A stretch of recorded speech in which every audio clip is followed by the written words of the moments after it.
Welcome to Richmond Raceway for the second race of the 2023 NASCAR Whelen Modified Tour. Today, it's the Virginia for Racing Lovers 150. Hello, everyone. I'm Joe Koss alongside longtime modified announcer Ben Dodge. Ben, this is a race that everyone circles on their calendar, but we had to wait an extra day. Last night, the event got rained out. Today, everybody is anxious to go racing. They certainly are anxious, and I think the story in today's event is the fact that everybody has had plenty of extra time. We'll call these cars bears, and they were growling on pit road. All of a sudden, they were hibernating again, and we were about to get them kicked off today. The sun is shining, and we've got some great underlining stories as well. Among them, the 64 car on the pole position. It's Austin Beers. He's been in the series now for 3 years. This his second full-time season. In 22 starts, he will start on the Mayhew Tool Pole Award for the very first time here this afternoon. He was quickest in practice, quickest in qualifying. Can he hang on to that position and get his first win today? Sure can. Now let's take a look back at the first event of the season. He led for 51 laps. Ronnie Uhouse, the crew chief, they came in for a pit stop, not one but two of the guns jammed, forcing them out of contention for their first victory. They're long overdue. But that's not the only story. Let's go to the rear of this field for another look at a competitor that we seldom see there. And that is Matt Hirschman in the 60 car. Matt Hirschman comes in a 60 car, but it's not the traditional PD Motorsports car that we're used to seeing. This is an Alan Deering-owned, a Darrell Baker-owned number 60. For Matt Hirschman in this team, he's so many wins last season, so strong. He's a guy that is super fast, but they had no practice yesterday because of an oil line. He's got one lap around this racetrack, and that came in qualifying here yesterday. It certainly did. An interesting kind of a Cinderella story that surrounds this deal. The first time that Matt Hirschman drove for this team, he was asked, the owner of the race car said, "I'm not so sure Matt Hirschman would even drive my race car." It was at Riverhead. They had success, but they have not got back together since then. Will this marriage work today? Well, it's certainly going to be put to the test. It was a third-place finish that day for Matt Hirschman in this 60 team at the Islip 300. Can they duplicate that success? It's a very tall order. Now, Matt Hirschman's father won this race back in 2001. The Hirschman family has been in victory lane here at Richmond Raceway before, but Matt Hirschman has a long way to go at the back of a very talented field. Certainly does, and of course there have been 12 events for the Modifieds run here under the NASCAR banner, and Ricky Fuller won the very first one, driving Kurt Chase's race car. That was way back in 1990. There's only been one three-time winner, Joe, and it is a name that is synonymous with modified racing, Mighty Mike Stefanik. He was the only guy that did it 3 times. But interesting, when we looked at our stats, is Reggie Ruggiero. Even though his victory came back in 2000, his speed was the fastest of 107+ miles per hour. Also in the field here today, Ben, we've got a former NASCAR Cup Series champion and a NASCAR Hall of Famer. Bobby Labonte in the field today makes his second career NASCAR Whelen Modified Tour start. He'll drive the SS Racing number 38 machine. It's a car owned by Hermes Sadler, former NASCAR driver and Fox analyst, along with Bill Stanley, a Virginia State Senator. And he will be in that 38 car here today. That'll be fun to watch. It certainly will be fun to watch. And you have to remember, too, when you're keeping your eyes on that car, this is an interesting story. He was invited to Bowman Gray by the Myers family. He went there, ran the car, and then all of a sudden he got what we call the modified bug. And that modified bug in the PSR car is going to make him perhaps one of the big factors here today. It's exciting to see Bobby Labonte and his opportunity to run in the Whelen Modified Tour today as you see him get strapped inside that 38 Virginia. Now, because of the rain delay from Friday night to today, it made for a very long day for Whelen Modified Tour regular Patrick Emmerling in the 07 car here today. He just got outside of his NASCAR Xfinity Series car, a car that he owns. He finished 29th in that event. He's getting strapped in right now to go racing in his modified at a racetrack that he's done well at, But now he's got a whole bunch of laps, 250 earlier today on this racetrack that none of the rest of the competition has. Sure does, and of course he is a former winner on a super speedway. His first big break came at Bristol, and then after the race at Bristol, he followed up with a win at the Stafford Motor Speedway, a prestigious visit in the Spring Sizzler. Jan Leedy is the crew chief. He knows modifieds like the back of his hand. He's one of the original competitors that has competed here at Richmond. 3/4 of a mile. This particular racetrack has all the right ingredients, Joe, and one of those key ingredients is the fact that turns 1 and 4 have a larger radius than turns 2 and 3. That's a tight radius there. And this is what Eddie Flemke Jr. referred to as a finesse track.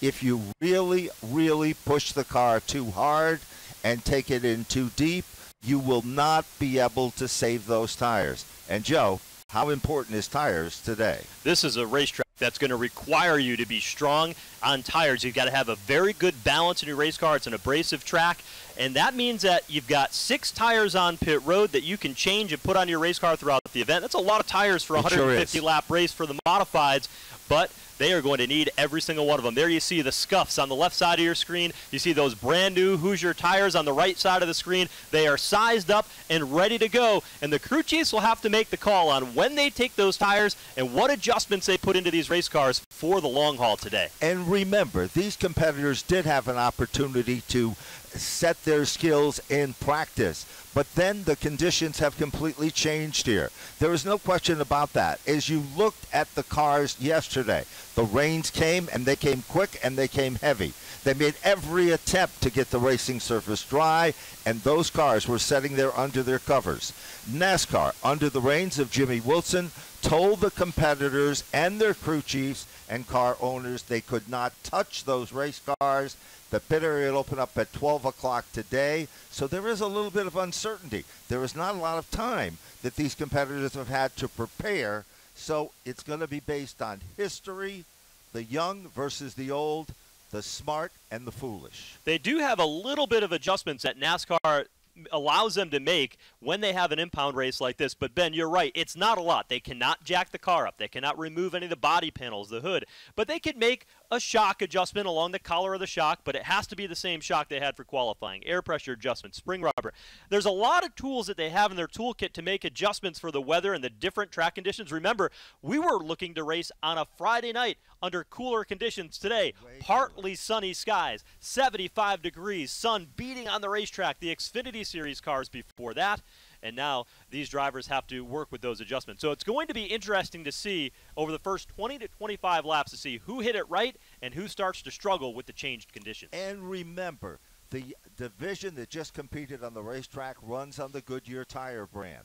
The conditions of the racetrack was different for them. They had no practice at all, but they got off to a tremendous start. We were talking about that, Joe, how good they did. They settled in. It worked out for them. But now we go from one brand of rubber, one compound of rubber, to a completely different rubber. And, of course, traditionally, those watching that have never seen the modifieds, a much wider stance on the tires themselves. They are sticky. They are like gumballs. They do the magic. And, of course, these cars are like Indy cars. They're exotic looking, and they weigh 2,600 pounds. And, of course, the big story, I think, going into this event as well, and there's so many side stories, is starting way back in the 16th position is the defending champion, John McKennedy.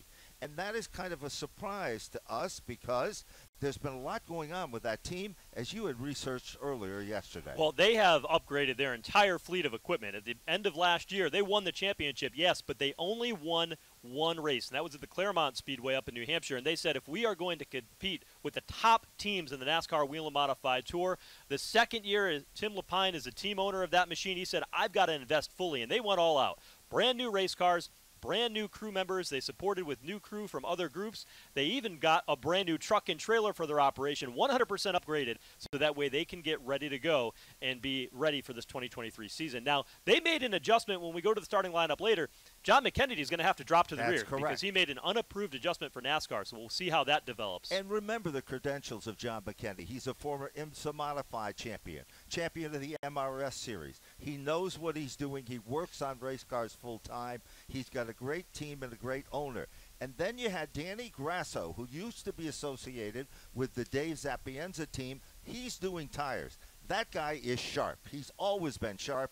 He's going to be a key ingredient in tire strategy for that team. Will they be able to get to the front? When you're the champion, it doesn't sound like an amazing accomplishment, does it? Well, I think of anything else, John McKennedy is a driver that is hands-on. You'll find him, you go back at that race at Claremont that he won last year, he was underneath the car, he was making adjustments. He'll throw anything at it. And he will, but he's doing that work right before he goes out onto the racetrack. I think having another group of people around him that takes a little bit of pressure off him having to turn the wrenches all the time will only help him to focus on driving and continue to just be the champion driver that he is across, as you mentioned, all disciplines of racing. And you look at the back end of that race machine, he memorializes his dad, who was instrumental in his racing career over the years as well.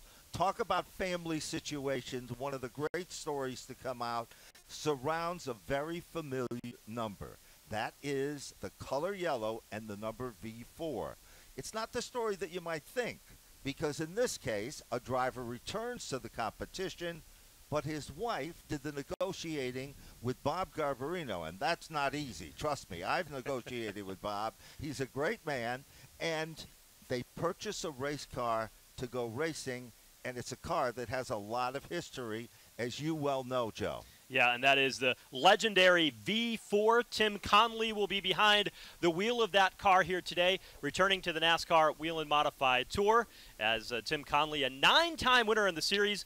And because it's been so long, since 21 was the first time the NASCAR Whelen Modified returned to the Richmond Raceway, he's actually got 6 starts in the track here. He's the most experienced driver racing at Richmond, but he hasn't been around the tour for some time. Isn't that crazy? And he's an outstanding athlete as well. So there's so many different stories. There is the Florida Connection car number 3, that is Brian Narducci. That's another one of those Cinderella stories. We'll talk more about that a little bit later. Vanetta Narducci, this was her nephew. She was always so proud of him, and she'd be proud and is proud watching in the heavens from above for today's event. Another driver making his debut in the NASCAR Whelen Modified Tour, Brian Narducci, driving the Bowler Racing number 3 modified here this afternoon. Ben, the engines have come to life for the Virginia is for Racing Lovers 150 here at the Richmond Raceway. We are just moments away from seeing these cars roll off pit lane and getting underway in today's 150-lap event. There's no question about it. There's nothing like the sound of a modified. When they fire up those engines, it makes the ground beneath your feet shake, and it is something that'll start your heart pounding. This field is a spectacular field. No matter where you go through the lineup, 6-time champion, car number 7, Mayhew Tools for the Tommy Baldwin race car. You can see the 7 pulling away in that 3rd row to the outside. The Toyota pace car picks up the field, and they are heading to the battlefield. Today, it is Richmond Speedway. A beautiful day here in Richmond. Again, 75 degrees, a pretty stiff breeze here at the racetrack. All the storms that have been in the area over the past couple of days moving around, but it is a 75-degree day. A pretty stiff wind, partly cloudy up in the sky, and the colors of the NASCAR Whelen Modified make their way up onto the racetrack in Turn 2. Let's go ahead and walk you through the starting lineup for today's Virginia is for Racing Lovers 150. Earning his first career Mayhew Tool pole in his 22nd start, Austin Beers out of Pennsylvania will lead the field around. The defending race winner, Justin Bonsignor, will start on the outside of row 1. Brian Narducci outside of row number 2. He'll make his first career start. And Bobby Labonte, the 2000 NASCAR Cup Series champion and NASCAR Hall of Famer, starts 8th. Then we go back to Ryan Newman, starting in the 11th starting position with car number 39. Eric Goodale, he won't be a surprise in this one. He'll start in the 13th position with the number 58, the Goodies Motorsport car. And then it will be John McKennedy, 16th on the grid, the Middlesex Racing car. And that, of course, will be among the top 10 cars, with Kyle Ebersol starting with position number 19 with car number 5. Starting 21st today, Dave Zapienza got his first top 10 in over a year at New Smyrna Speedway. Max McLaughlin is back. He led laps in this race a year ago, a part-time runner. He's focused on the dirt circuit, but he's back behind the wheel of Gary Putnam's number 77 modified. Starting deep in the field, back at 28th position, Matt Hirschman. He's got a lot of work to do after not taking any practice laps here today. And with a right front tire that went flat during qualifying, Justin Brown will start in the 29th position here today. A couple of cars will move to the rear for unapproved adjustments. The 79 of John McKennedy, along with the 46 of Justin Brown, Matt Hirschman, Corey DiMatteo all go to the rear. And Ryan Newman had to withdraw from the event because of another conflict due to the day being pushed one day further. He certainly has, and we should mention and point out also very, very quickly that the Corey DiMatteo car, it had a problem with the carburetor. That's the reason that it is further back in the field as well. That's the JJ VC prepared automobile as well. A look at the guy in the outside of the front row will tell you pretty much the story, of course, as we are about ready to get him fired up.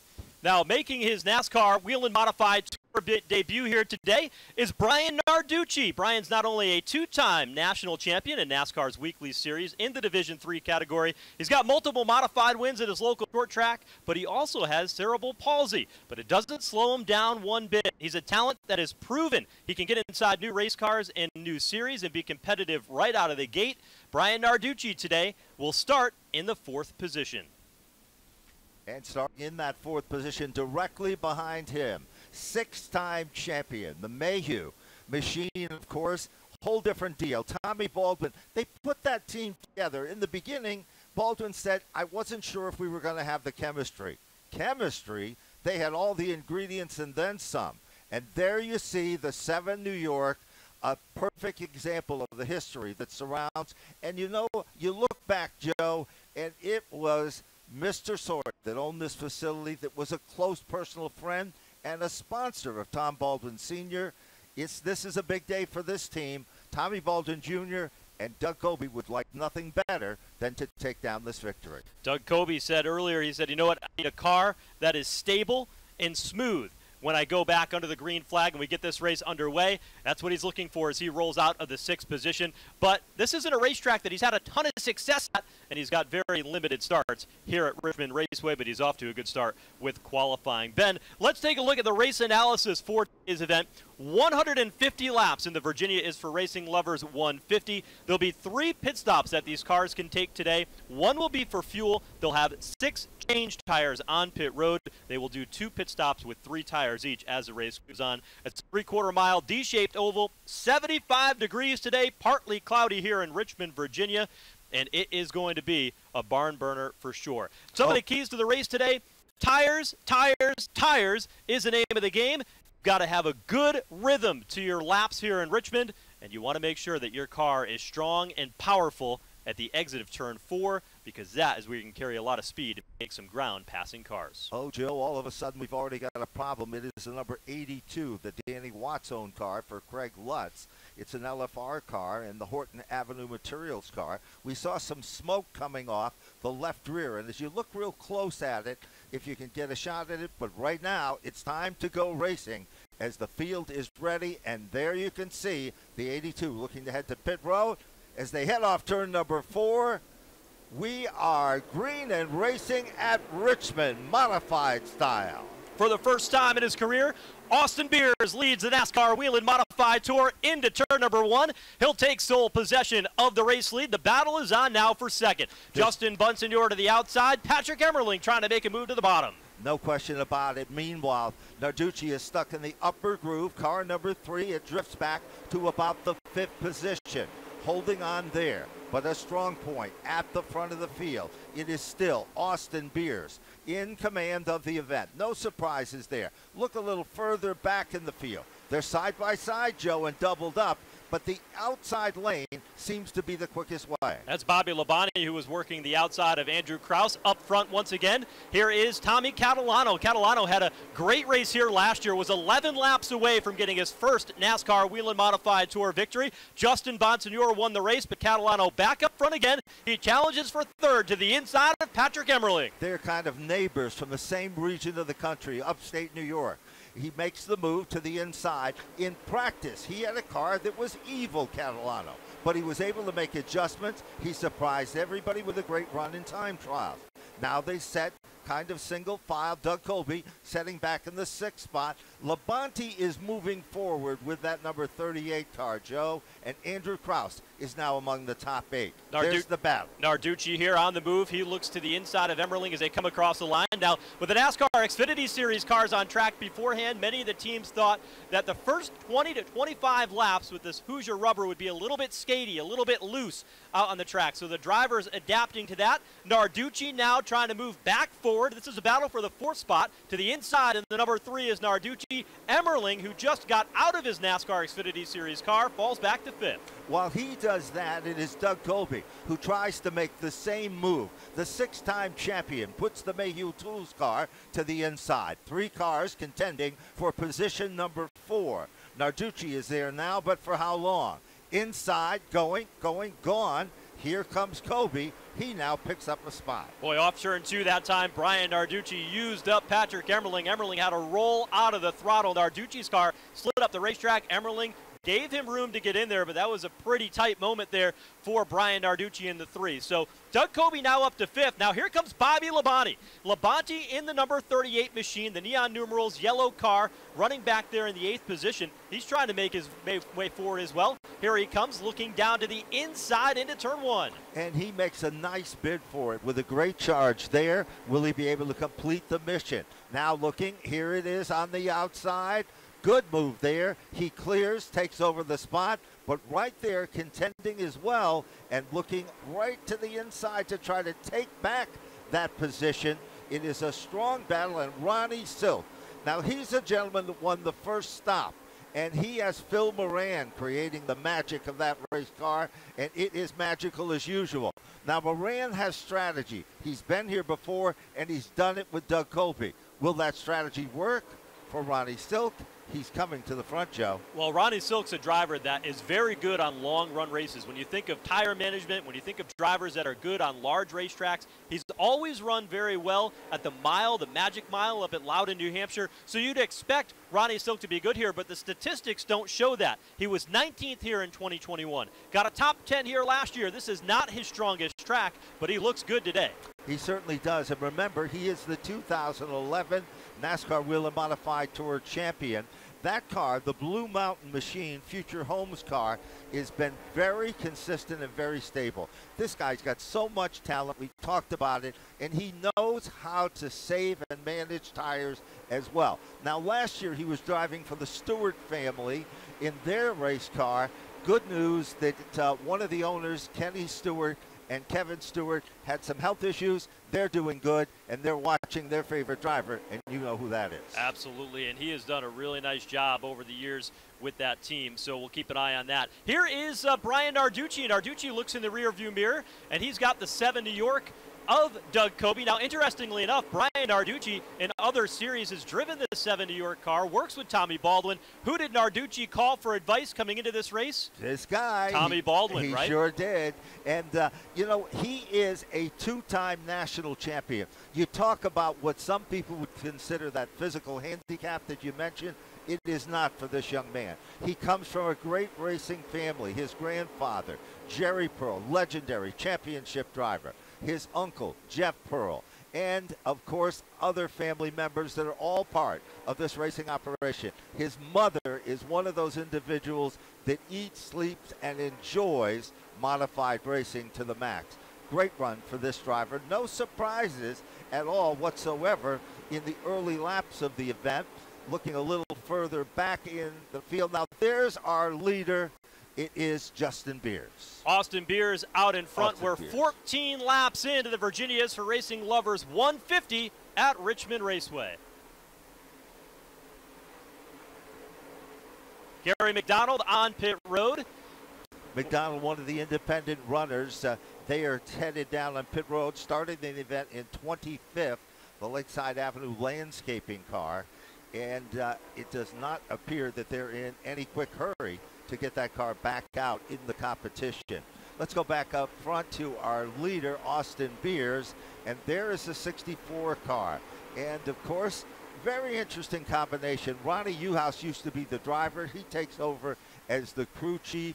Sly Zabin, who is involved with the legendary Flamingo Motorsports team, is involved with that team.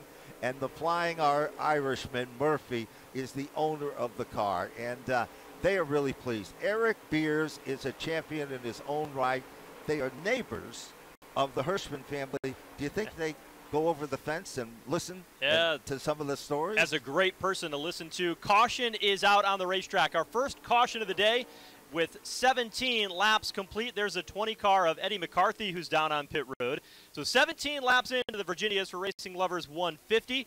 And the caution flag is out here at Richmond Raceway. The crew trying to push that 20 car away for Eddie McCarthy. So far, it has been all Austin Beers out in front, and that is such a good story for Austin Beers and the entire gang to be able to have such a strong run in the early stages. He was so confident that they have had throughout the race so far, the season that they've had to start with. Confidence goes such a long way for everybody when you're driving a race car, and that's true for Austin Beers. This kid is young, but when you talk to him, he actually acts way beyond his years. His dad, his grandfather were all involved. There is the Danny Watts race car, the 82, down on pit road of Craig Lutz. We noticed that the number 20 of Eddie McCarthy, they pushed it behind the wall. Talk about no luck at all for the McCarthy group. On their way to this race, their truck broke down, and they had to rent a U-Haul to get here, but they still made it, and guess what? There is, well, not a good day at all for that team. Once again, is we see now the field single file in formation. Catalano has performed some magic and worked his way up to the second spot. You know, Tommy Catalano is also dipping into running a super late model these days as well. So that family is the FX Capera Catalano Motorsports machine. Dave Troy and Dave Catalano, the dad, does a lot of work there. And you can see that particular car. We've seen that car, Joe, come so close to winning so many times with that young man, but he's got the horseshoe under the seat today, he told me. Yeah. So today could be the day. Yeah, he was very, very good here last year. Came 11 laps away from winning his first Whelen Modified Tour event. I was watching that car as he was making his way off turn number 2. His car is stepping out sideways. You know he's really driving it pretty aggressive, and he's trying to keep the tires under him because that was one thing that hurt him in the late run last year. Tommy Catalano, he's always been good at big tracks like this, too. And this team has not been afraid to go forward and put some effort into testing. They actually went down to New Smyrna Speedway at the start of the season to test a whole new car and a whole new combination, but they have changed their approach this season, and so far in a couple of races, it has certainly panned out. Now, Ben, one thing that's pretty interesting here is we celebrate the 75th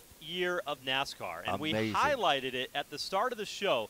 There's a couple of very famous modifieds in the field, and one of them is a yellow V4 that's driven by Tim Conley. Now, for many, many years, we know that yellow V4 was always a Bob Garbarino-owned team. Yep, referred to as the Mystic Missile. The Mystic Missile, as always, right? And that number 4 car has so much history here in the sport of the NASCAR Whelen Modified Tour, but it's back in modified competition for the first time since 2016. You know, the last time a driver sat behind the wheel of that car, when it was under the hands of Bob Garbarino, it was Jimmy Blewett.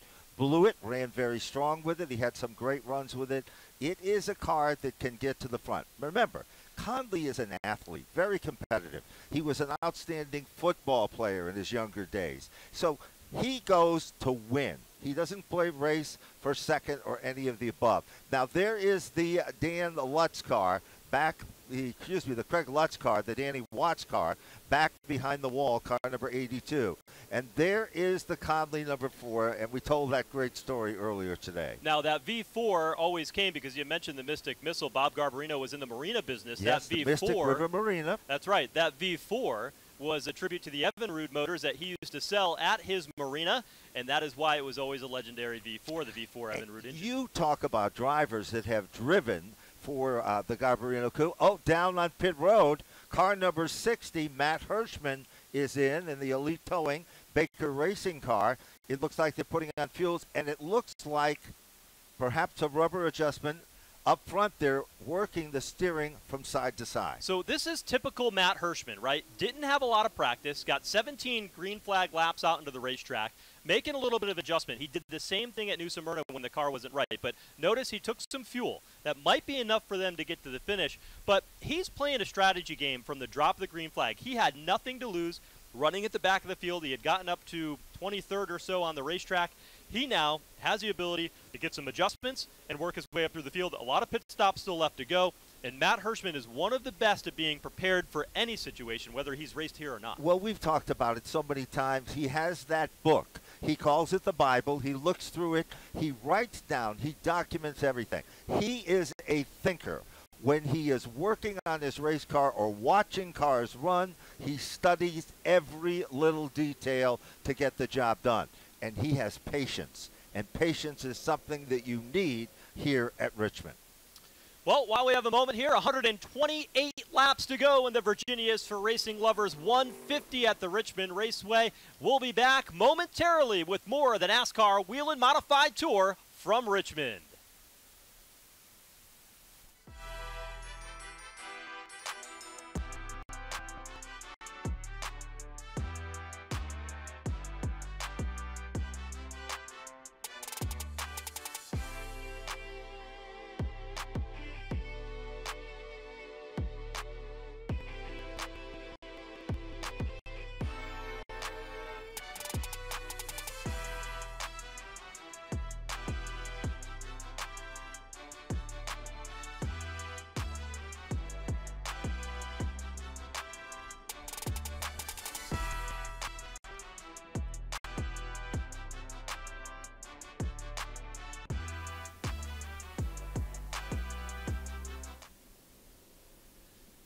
Back here at the Richmond Raceway, it's race number 2 for the NASCAR Whelen Modified Tour. The Virginias for Racing Lovers 150. Great to have you with us here this afternoon.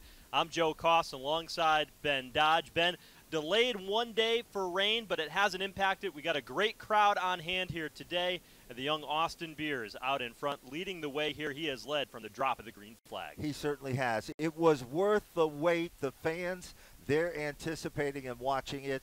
And I think we haven't even seen the cherry on top of the sundae in this one yet, because we've got a long way to go. And you have to look a little bit further back currently. As you see, there is our leader, which is Austin Beers. Directly behind him, Catalano. Great story there. But then we get into some of the big meat in the sandwich. It is the number 51, the Ryan Stone prepared car. And that, of course, Justin Bonsignor. We know what he's done at this track.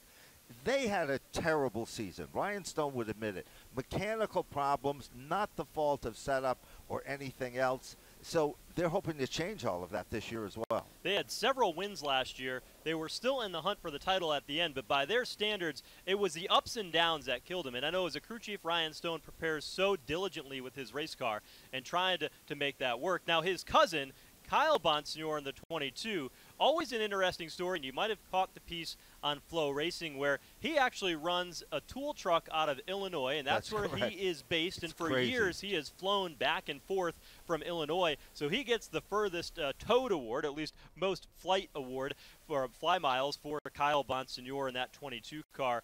He's been pretty good throughout this Richmond Raceway track and led laps in the early stages of last race. Kyle Bonsignor in that 22, he's been quiet so far today. We've seen 17 green flag laps. He currently sits 13th in the running order. You know, and that race car was a new race car prepared by Cam McDermott. Now, Cam McDermott, he's also one of those entrepreneur crew chiefs. He prepares Woody Pitcat's race car for the Tri-Track Series. They've had tremendous amount of success. That was the team in the car to beat last season.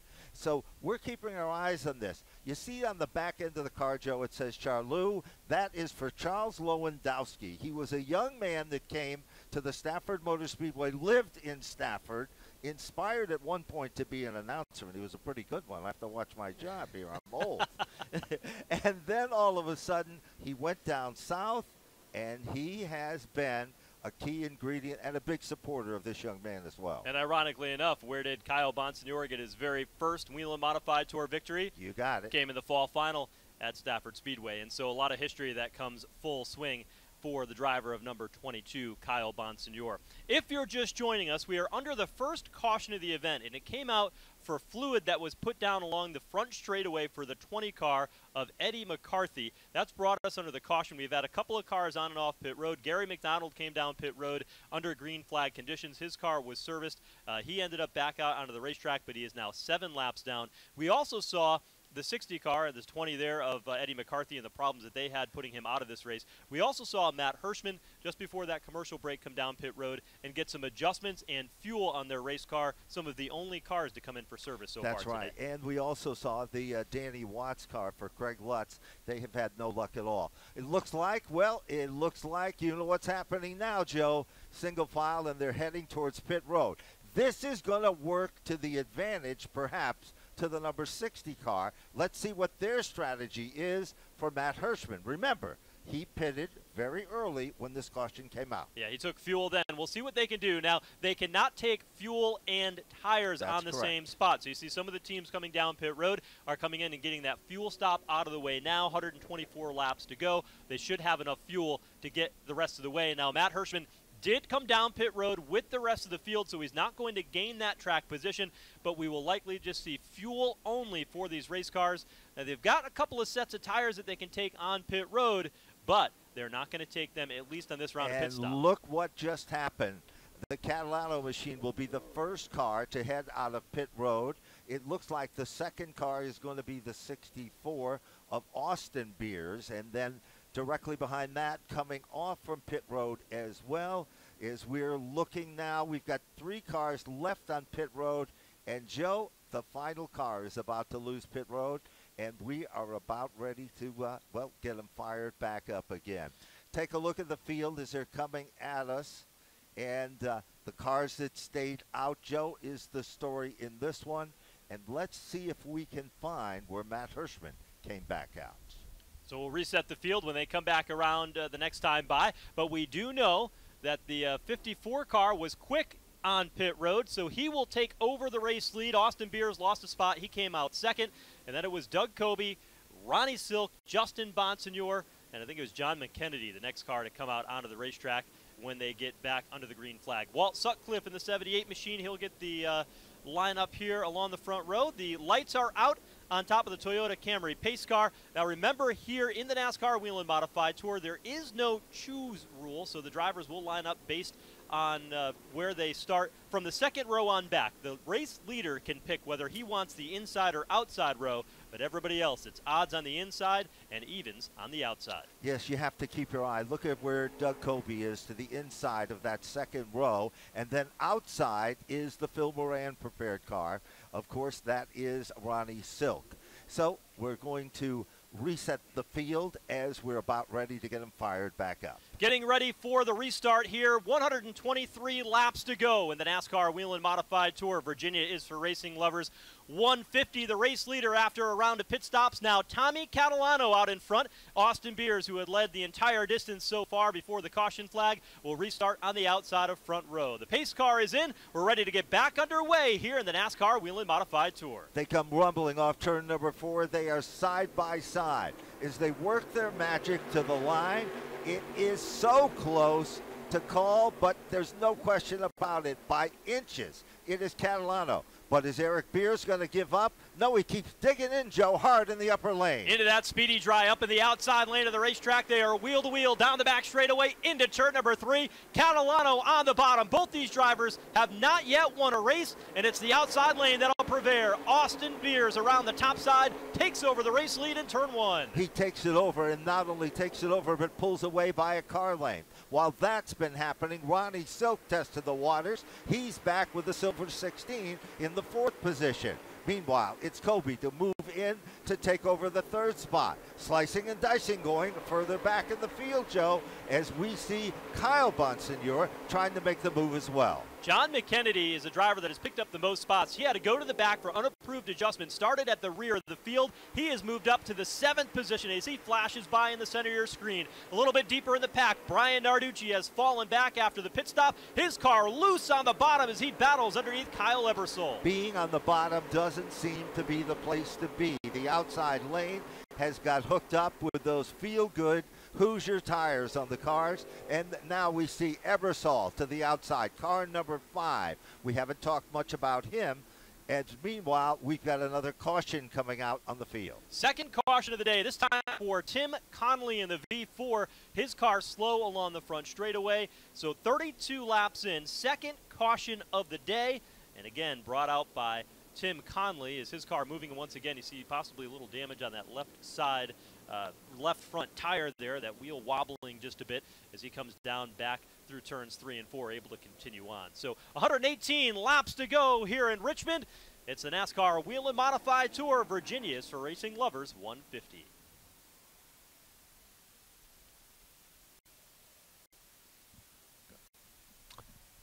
Well, once again, we've got one car left down on pit road. Interestingly enough, the second caution came out. It was a minor situation, or what appeared to be a minor situation. This is a big payday, too. There's over $120,000 in posted awards, and there's the 26 of McDonald. It has been in and out of pit road. He's one of the little guys in the field that has been to a lot of events, by the way, over the years. He's had 141 starts. So pretty impressive with all of that. Joe, there's still single file. Now, we know what happened on the last outing of the restart, and we saw the outside lane really get hitched up, but we saw that there was, well, in the upper groove, there was some speedy drive there, and it could have created a problem, but it did not.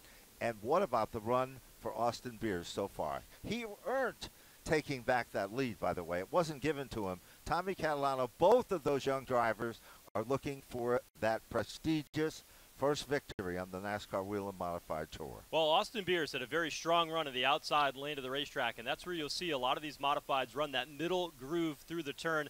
He had a very good draw off the corner, was able to take over that race lead. Very poised, very experienced Austin Beers. We talked about the confidence that he came in with this very event, and he is showing that today, that he is not going to allow the challenges that they had at New Smyrna to pull them back. Remember, the reason why they lost the opportunity to run for the win at New Smyrna was both of their pit impact guns changing the tires on the pit stop failed at the same time. They sent them back to the shop, they got them repaired, and back in for this race. Now, we haven't seen tire changes yet, but I'm sure that's going to be on their mind when they come down pit road. Certainly is. You know, I'm looking down through our restart lineup, and Corey DiMatteo, car number 17, started way back in the 23rd position. That's the Michelle and Mike Davini car, and then Extreme Motorsports listed among the sponsors.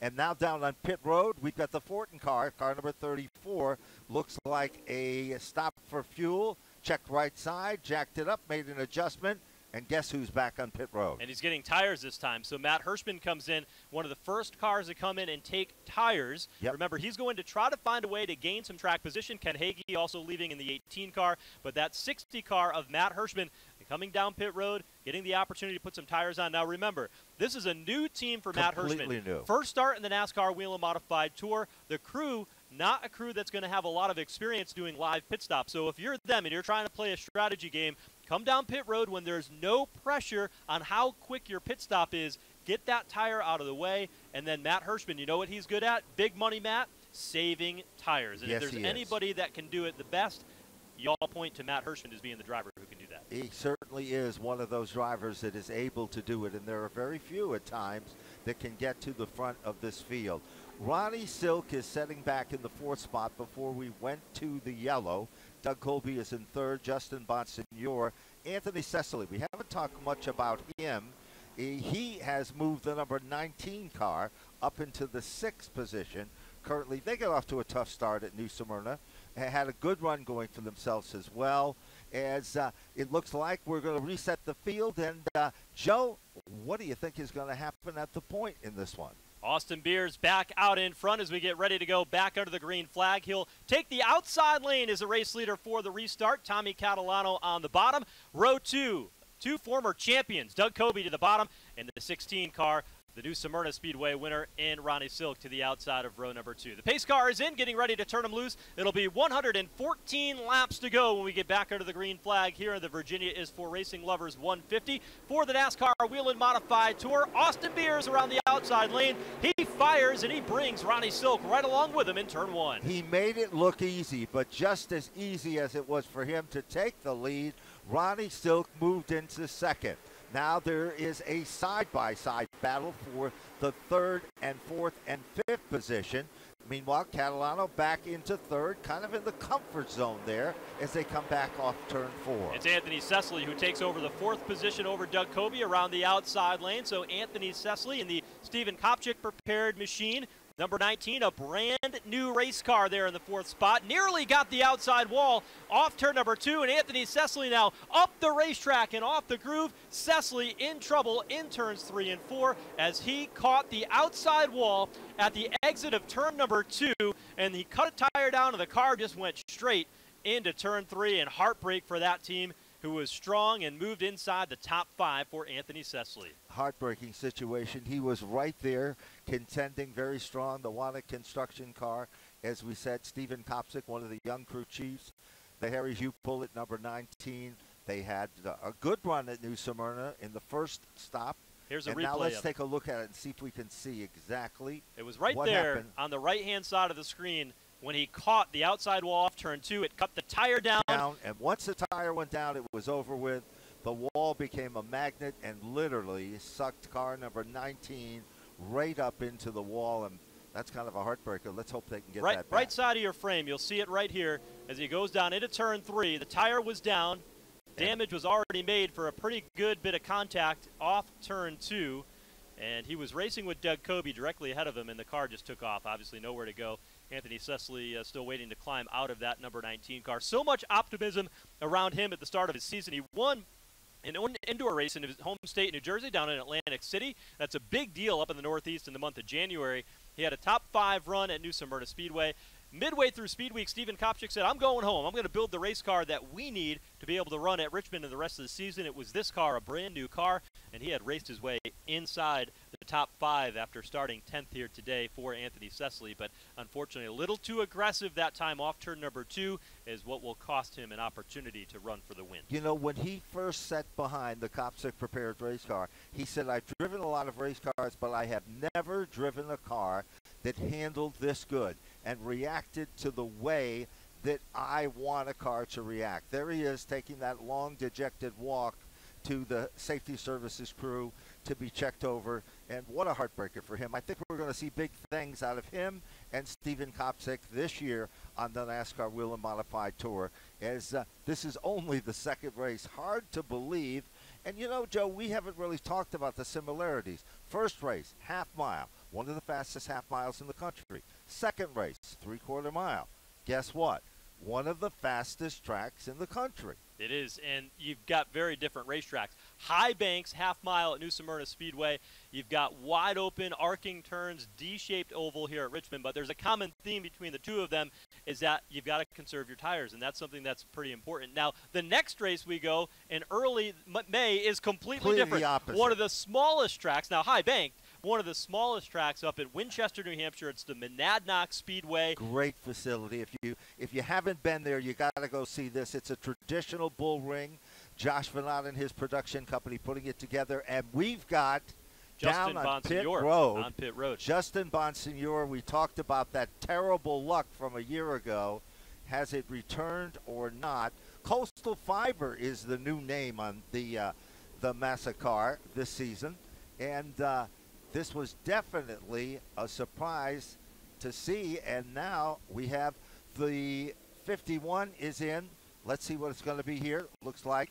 Well, I think you saw Matt Hirschman come on down pit road and get agree. tires, and they said, you know what, why don't we go ahead and get our tires done now as well? I mean, Justin Bonsignor was inside the top 10, but I don't know if he had the car that he wanted to have him come down pit road. It seems to make sense. We've got 41 laps in. Also in on pit road is Patrick Emmerling. He's going to take the opportunity to get fuel for his car, but he probably does not want to give up a ton of track position. And even though Matt Hirschman hasn't shown a tremendous amount of strength so far, with those new tires, he has raced up to the 18th position, right? Remember that. So he has picked up quite a few spots with those new tires, and I think that 51 Ryan Stone, he's a pretty crafty crew chief. He's paying attention to that, and he knows that he wants to stay pace with a guy like that. He certainly is. He's picked up 10 positions on the racetrack. Remember, this team was also the first team to stop for a splash of fuel as well. So they're prepared, and maybe their strategy, they might be new, but it might be the strategy that could pull this off. Under the third caution of the day here in Richmond, we'll have more of the Virginia's for Racing Lovers 150 in a moment. We're back at the Richmond Speedway with one to go on the Whelen Modified Tour. And it looks like Austin Beers has made his selection again, Joe, and that is on the outside. But a different player on the inside this time, Ronnie Silk. Now, on the last restart, Joe, you remember what happened. It was Beers that pulled away, but Silk that followed, and Catalana got caught in the lower lane. Yeah, the outside lane tended to be good on the restarts. Austin Beers is coming up through the gears pretty efficiently in that 64 car. He's had the dominant car all day long. This time he looks in the rear view mirror. He's got Doug Kobe lining up behind him, getting ready to turn him loose here once again. We'll have 106 laps to go when the green flag comes out. Austin Beers, the race leader. He has led just about the entire way so far today. We're ready to turn him loose here one more time in Richmond. Here they come. The green is out. Battle at the point. Evenly matched. They cross the stripe down into turn number one. Outside is Racy again and Austin Beers. And who's going to be the tail that wags that dog? It is Doug Kobe with the number 7 New York quickly moving into second. Moving through the pack, you see Bobby Labonte battling a little bit deeper in the pack, and that yellow number 38, he's moving to the inside, just outside the top 5. Back into turn number 1, Austin Beers out in front. Outside, here is Bobby Labonte working to the inside of Andrew Krause in turn 1. Andrew Krause kind of worked quietly into the top 6. Now he is being pressured by one of the best, and that is Bobby Labonte. Labonte showing his stuff. Now Narducci is pinned to the bottom of the racetrack, as now Krause is there on the outside with the orange and black number 24. Narducci had been on pit road with everybody else, and he had fallen back under that green flag run, but it seems as though his car has come back to life. You see those left side tires get on that yellow paint to the bottom. It upset his modified just a little bit, and that allows some of the cars to work to his outside and go by him. As that's been happening, moving back up to the front, Doug Kobe in the second spot. Silk is pressuring him to try to take it back. It just doesn't happen. He settles back into line as well. Meanwhile, look a little further back in the outside lane. We see a situation that is starting to develop there again. Here comes the 77 this time. That's Max McLaughlin. And McLaughlin started at the back of the pack as well. He was in with some of the rookie contenders in the race, both Corey DiMatteo in the 17 and Brian Narducci. Up front, Ronnie Silk muscles his way back by Doug Kobe. Now here's Kyle Bonsignor in the 22. He looks down to the inside of Tommy Catalano in turn 3. They're side by side as they rumble off the turn. They almost touch. This time it's Catalano. That forces Kyle Bonsignor back a spot, and right there coming with him, no surprise at all, it is Labonte with car number 38. Bobby Labonte now moves in to the 5th position. He had quite a few NASCAR Cup Series victory, but none of them came here at Richmond. A couple of wins at Martinsville, but the 2000 NASCAR Cup Series champion having a pretty good day so far inside the top 5. Now deeper in the field, Eric Goodale, not a driver we've talked about too much today, in the 58 car.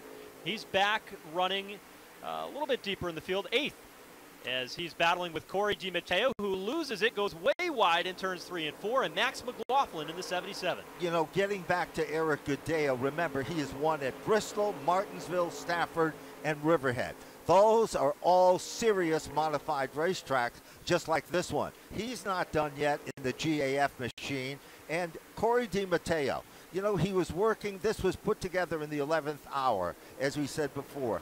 Mike Davini and his wife, Michelle, remember when Corey LaJoie won with that race car, with a deal that was put together by Robbie Fuller that everybody said might not work? Well, it did. That was at Martinsville at the end of last year. Corey was supposed to drive this race car, had a conflict. Then it was another driver that was supposed to slide in this car. They couldn't make the call. Corey DiMatteo was the 3rd string driver for this 77 car. He's making his debut, and he's got this car up to the 8th 4th position so far, and he's bringing Max McLaughlin right along with him. Max McLaughlin driving the Gary Putnam modified, Mike Curb involved in this 77 as well. Those are drivers, those are two folks that have been around the sport for a long time, and Gary Putnam has been a long-time modified driver and crew member through his career. He certainly has. He lives in my hometown, Vernon, Connecticut, where he started out as a youngster. The first race team that he worked with was the Pastriac race team. He said, I learned so much and I developed a career. He is really one of the nice guys in this field. Now, keep your eyes on this battle going on right here. Again, that's the battle for the 4th position. Tommy Catalano in the upper groove, but look out, Labonte moved forward, and all of a sudden, Max McLaughlin, he's coming on, and he's running a completely different line, Joe. He's running the inside instead of working magic on the outside. Trouble for Conley again. Trying to make that car down to pit road along the bottom. We'll see if he can get that onto pit road before a caution flag comes out. 58, Eric Goodale in a battle here, and the caution does indeed come out, and it'll be the 4th of the day, 56 laps into the race, and the caution for Tim Conley, as there's a bit of smoke coming out the right side of his machine, could not quite get it all the way around turns 3 and 4 and off the racetrack, and that's the reason for our caution here today. 94 laps to go, and the Virginia is for racing. Lovers 150 from Richmond Raceway. So Conley will get a little bit of help from the push truck and the wrecker to get him off the racetrack, but a very impressive drive by Max McLaughlin considering where he started in the field back in the 22nd position. His car rolling forward very, very quickly, and Gary Putnam tuning the wrenches on this race car. You know, it's very interesting. When I talked with Gary Putnam, he told me, he says, Max has been focusing on the dirt program. And Joe, if you know anything about dirt racing, it is completely a different breed of animal. You do not run qualifying heats. You do not run a lot of practice laps or any of the above. You get in, you have to be spot on, and it is not easy. We've seen a lot of drivers make the transition, but a lot of drivers have struggled in the process as well. And there is the Tim Conley race car. Incidentally, Conley has had his share of success. He has 9 Whelen Modified Tour wins, to his credit, over the years, and he set out for quite some time, and he is really thrilled and pumped up to be back in racing in this series. There is no question about that.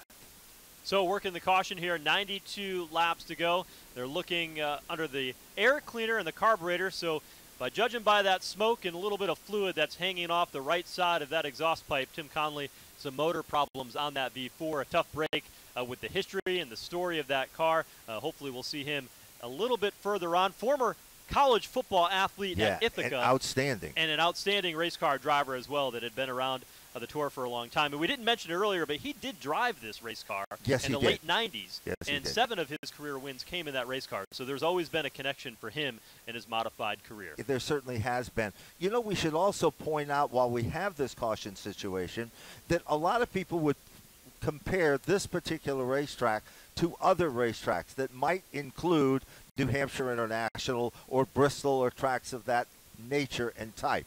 But Joe, we were able to research before, there is a different strategy. There's what they use and what they don't use that'll make a difference, and the Whelen Modified Tour has what they call restrictor plates. Joe, tell us about this race. Well, a lot of the setup that they have here in this race is actually tied closer to like a Thompson Speedway type race.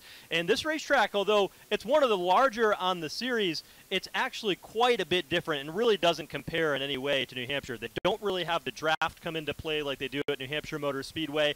They handle this racetrack a lot different. I mean, there's actually a lot more banking here. You know, New Hampshire's got 5 to 7 degrees of progressive banking. Here it's 14 degrees of banking at the Richmond Raceway. So a lot of difference, even though it's big. I think the biggest similarity between them is the fact that this is part of one of 3 races on the schedule this year that's a companion weekend for the NASCAR National Series, the NASCAR Cup Series and the NASCAR Xfinity Series. This race being one, the other being New Hampshire Motor Speedway in July, and then in October where we settle the championship at the Martinsville Speedway in the state of Virginia where we are here today. Certainly do, and this is a very special facility. We'll tell you about the history of this facility, but right now it looks like we are still under caution. So let's go and take a look at a little bit of the history of this racetrack.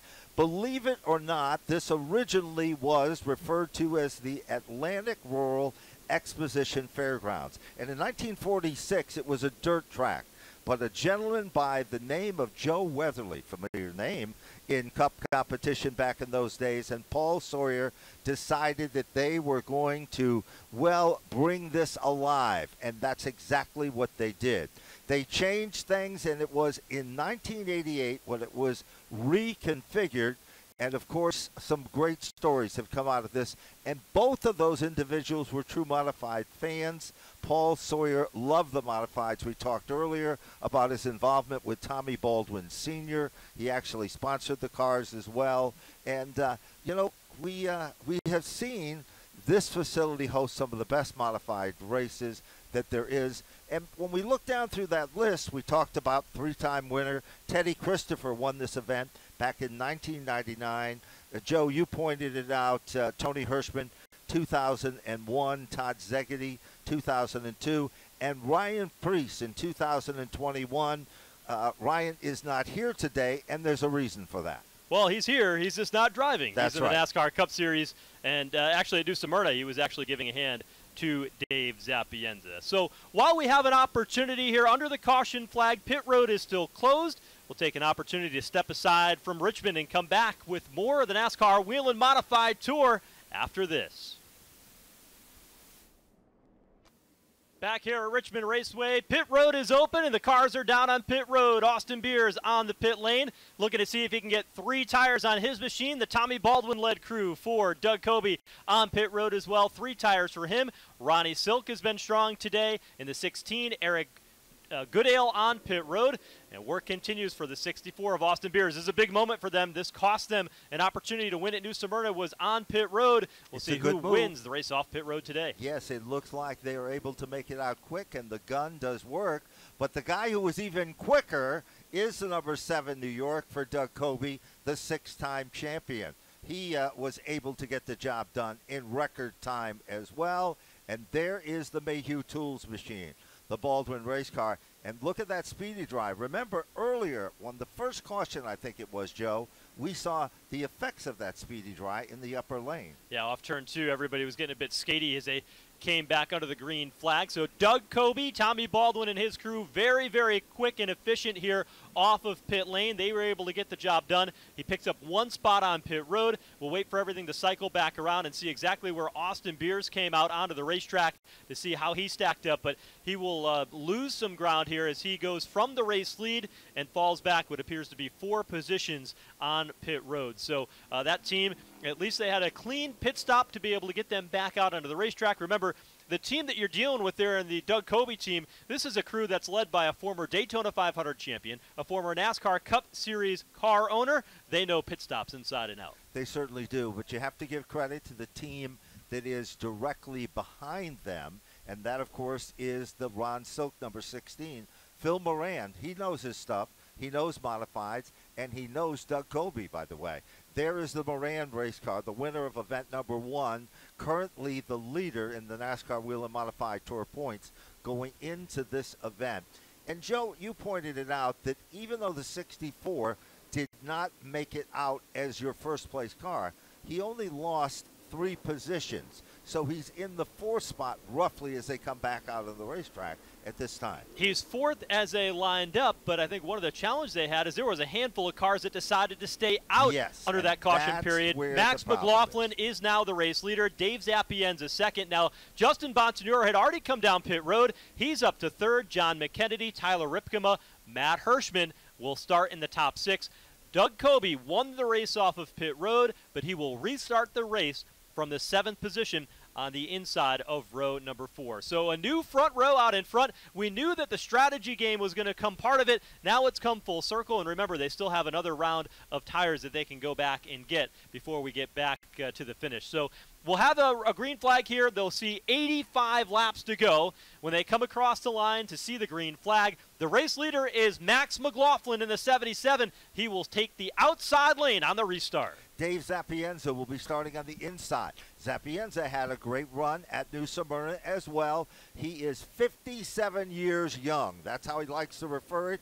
He loves modified racing. Here they come off turn number 4. Max McLaughlin has come from way in the back in the 22nd position.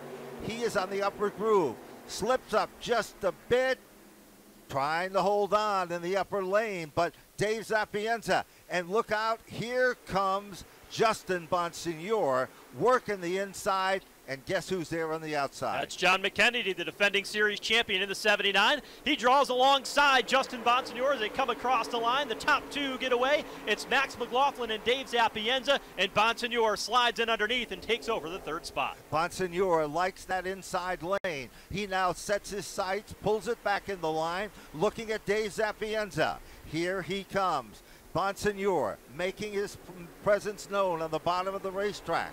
Right there behind him is Ronnie Silk, and we've got them 2 and 3 wide as they head back further in the pack. Everybody's got new Hoosier tires, and they are trying to use every bit of it. Use all that grip while they can, including the 16 of Ronnie Silk. He's working now the inside lane underneath Austin Beers down in turn 3. Beers slides up just enough, and Ronnie Silk pulls to the bottom and tries to draw in line behind the 79 of McKennedy. As a matter of fact, 3 wide as they come off that turn. They come back to the turn number 1, and it is the 16 moving into the third spot, but Dave Zapienza is not going to give up without a fight, Joe, in the upper lane.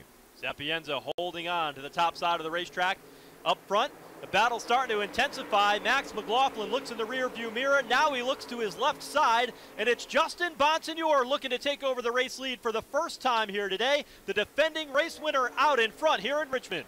No question about it. Remember, Bonsignor made a pit stop that looked like it was different than everybody else. It wasn't a problem, obviously. Ryan Stone found the magic again. Meanwhile, here comes Silk. Silk with a 16 to the inside, now challenging Max McLaughlin. Shakes him off in the Mohawk car, the Curb Records machine. Good battle for second. Ronnie Silk, really good car here after this pit stop. Driving to the front, slides Max McLaughlin up the racetrack, nearly coming together with the Nerf bars on those machine. But Ronnie Silk back into the second spot. Now here comes Austin Beers trying to make up for lost ground. Still has a quick race car, but he restarted back in the 10th position when we got back under the green flag because of losing a couple of spots on pit road. And he's making up for that ground pretty quickly. Brand new leader comes off and around the number 51. It is Ronnie Silk who takes over the lead, the current point leader of the Whelen Modified Tour. Bonsignor settles back in second. Max McLaughlin is in third. And Austin Beers. Joe, Austin Beers is running a completely different line now than he ran at the start of this event. He's trying to make things happen on the bottom as well as the outside. A little deeper in the pack, Brian Narducci working the outside of Eric Goodale. This is a battle for the 8th spot.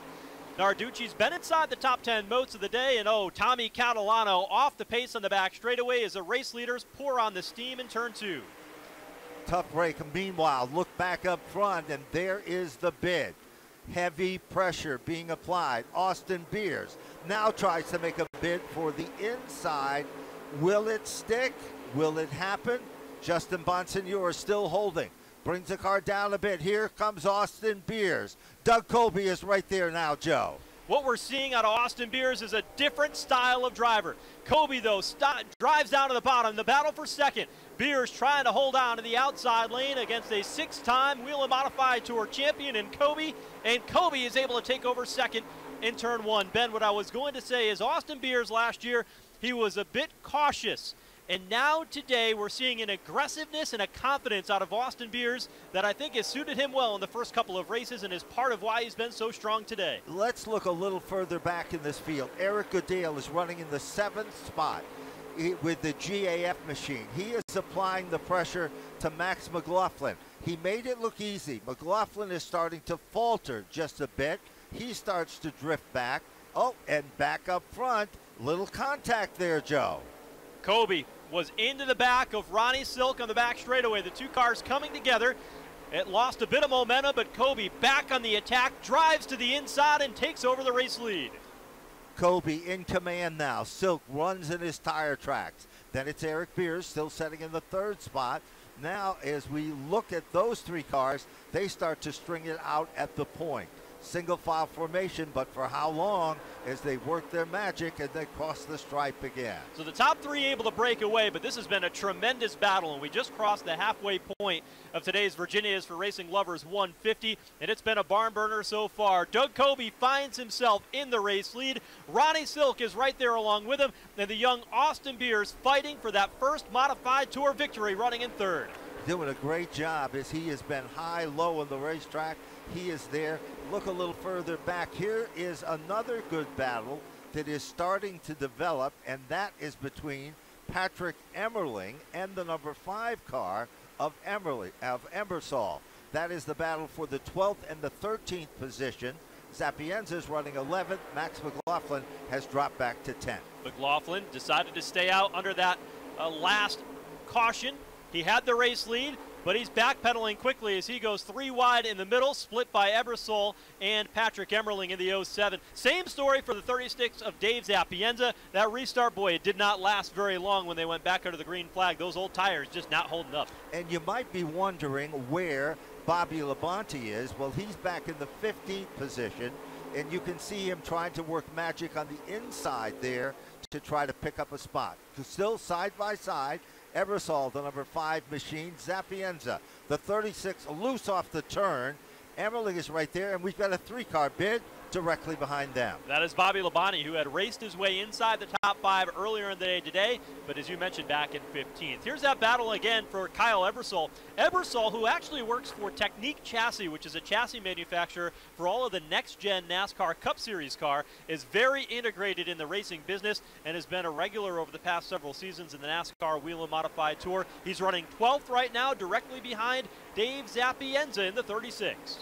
Sapienza was doing a good job running up front in the competition. As we said, he came on very strong in the first race of the season. That's another team that changed, well, their crew chief and changed a lot of the chemistry involved with the race car as well. So Sapienza still holding off. Ebersol right there with him, and directly behind Ebersol's machine is J.B. Fortin's number 34 car, but there is your leader, Doug Kobe, the Mayhew Baldwin Automotive machine. 66 laps to go. Doug Kobe leading the way here in Richmond for the NASCAR Whelen Modified Tour. So we continue to look a little further back in the field here, and there is still that battle that's been going on. And all of a sudden, we see the 38 machine of Labonte. Makes a little contact there, a little bump move, trying to get around. Directly in front of Labonte is Andrew Krause, the 24 car, and J.B. Fortin with the number. The Fortin machine has worked its way. It was in the 10th spot just a few laps ago. That's a good run for J.B. Fortin. They had a strong start to the beginning of last year in that 34 car, and the back half of the season was a struggle. They needed to reset for that 34. 15th right now in the running order as Bobby Labonte directly ahead, and Labonte trying to see if he can find a little bit more speed in that 38 car as he begins to challenge on the New Jersey driver, the 24 of Andrew Krause off turn 2. Oh, Krause is on the upper lane. Labonte has been able to find some magic once in a while when he peeked to the inside. But if you notice, Krause would bring the car down and do exactly what he's supposed to do, and that's guard that position. Meanwhile, directly in front of him is, well, it is another challenger, Dave Sapienza. While we go up front and take a look at the Eric Goodale number 58 car, which has worked its way into the top 5. And guess what, Joe? Brian Narducci is in the 4th position. He is coming back to the lead as well. Yeah, here's that battle off turn 2. Brian Narducci holding on in Old Blue, a good solid top 5 run in his NASCAR Whelen Modified Tour debut. But Eric Goodale starting to come on late in the going, and that is traditionally what we see out of Eric Goodale. He is good at the end of these races, second half driver. And, you know, Stephen Kopchik relayed to me earlier, he's a crew chief for Anthony Cecily. He says, you know what, if we're slow in practice, that's fine. If we're a little quicker in qualifying, that's good. But I want to be fast in the second half of the race. Now, Anthony Cecily has crashed out, but you know what? Eric Goodale has followed that pattern. He's now a car that is coming to life at the right time. The rubber of the Modified Tour is on the racetrack. The Xfinity Series rubber is gone. They've got another set of tires that he can go and get. He's challenging for a top 4 position, and that car, all of a sudden, has got one of the fastest lap times on the racetrack. It certainly does, and he makes the move down underneath Brian Narducci. Goodale puts the GAF machine up to position number 4. His next target will be, once he gets by him, he literally starts to pull away by about a car length and a half in less than 2 turns. Pretty big gap, though, 3.5 seconds back behind the race leader, Doug Coby. A long way to go, but that is a lot of ground to make up when you've got to get through Doug Coby, Ron Silk on screen, and Austin Beers, who continues to have a strong run inside the top 3 here today, chasing 2 former champions. There you see the differential. Doug Coby, 1.8 second advantage over Ronnie Silk in second. And, you know, Coby said before this race, he said, I have no idea what kind of race car I need at Richmond. I am not really good at this racetrack. I'm going to have to lean on my crew chief, Tommy Baldwin, who knows this racetrack well. Ronnie Silk, Phil Moran, that's a combination that has been well. Remember, Phil Moran, just as much as Tommy Baldwin, has played in the NASCAR National Series. He was a longtime crew member with Tommy Baldwin at not only Tommy Baldwin Racing, but also at the Bill Davis Racing when Tommy Baldwin was there. So these two crew chiefs, Baldwin, the car owner, Moran, just a crew chief, know each other very well. They know their tendencies well, and they know Richmond really well. They certainly do, and you're seeing an example of that as well as we continue to watch. The margin is starting to close up a bit as Austin Beers is reeling in on the Ron Silk machine. As we can see, look at this battle now as Bonsignor is trying to shake off the Andrew Krause car, and then right there with the Krause machine and moving into contend was Labonte for a minute. Then he was forced to back out of it just a bit. Krause doing a little kiss to the back bumper there. Now Krause goes to the inside. Bonsignor shifts back 1, and Labonte is right there with an inside move. So that strategy call for Justin Bonsignor and Ryan Stone to come down early got him the track position, but as the run has gone on, they haven't been able to maintain that. Now, should we get another caution, everybody's going to be able to come down pit road. So that call, the early pit stop, it's not paying off here as we go a little bit later into the run, and Justin Bonsignor now falls back outside the top 10. But the car that's coming to life, look at him get sideways there off turn number 4. He used the paint on the inside lane of the racetrack to snap the car sideways. A little bit slicker down there, Ben. That's a technique you can use here at Richmond. Sure and can. Bobby Labonte gaining spots. Now he's on the attack under Andrew Krause off 2. He has been working him over. He just hasn't been able to find the right sweet spot to be able to take over the position. He is there. Krause is a little bit loose at times. When that happens, you'll see Labonte pull back and almost run in his tire tracks. But it is still Krause that continues to pull away. But here comes Labonte again. Labonte has the car to the inside. But all of a sudden, it is a McDonald car, a lapped automobile just in the line of fire, and that costs Labonte some very valuable ground on the racetrack. I haven't talked a lot about Andrew Krause, and he's had a solid run today, too. Inside the top 10, making his 51st start here today for the NASCAR Whelen Modified Tour, a track champion at the Wall Stadium in New Jersey. And he's having his best run here, but Kyle Bonsignor now brings out the 5th caution of the day. He spins to the inside of turn number 2. He's able to get that car rolling once again, but it's the 5th caution of the day and an opportune time here with 49 laps to go to see everybody come down pit road and get tires here in the Virginia's for Racing Lovers 150 at the Richmond Raceway. So the dynamics will put everything in the hands of the crew chiefs and the crew members down on pit road. Doug Coby, his lead that was up to 3.5 seconds before the caution flag came out. We'll see that erased, and now he'll have everybody bearing down on him, and what'll be a short feature-length modified shootout to end this one here today in Richmond. It certainly will, Joe. You have to keep your eyes on Eric Goodale as well, because he was turning some of the quickest laps of this event. Now, you pointed out a few laps ago how Goodale's strategy is to run strong in the closing laps of the program. That is exactly what he's doing as we have 48 laps to go, and it is far from over with.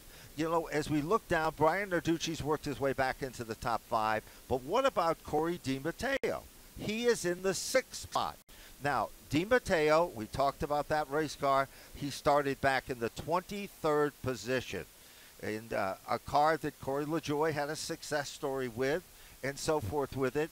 And this, the Davini family, this would be a great day for them, the Extreme Racing team as well, is that white number 17. They had a problem with the carburetor, and JJVC was able to get it back, and that forced them to start way in the back of the field. You know what's interesting? You see the 3 of Brian Narducci and the 17 of Corey DiMatteo. Both those drivers raced against each other in the SK Modified division at Stafford Speedway. Both today make their NASCAR Whelen Modified Tour debut. They're both running inside the top 6.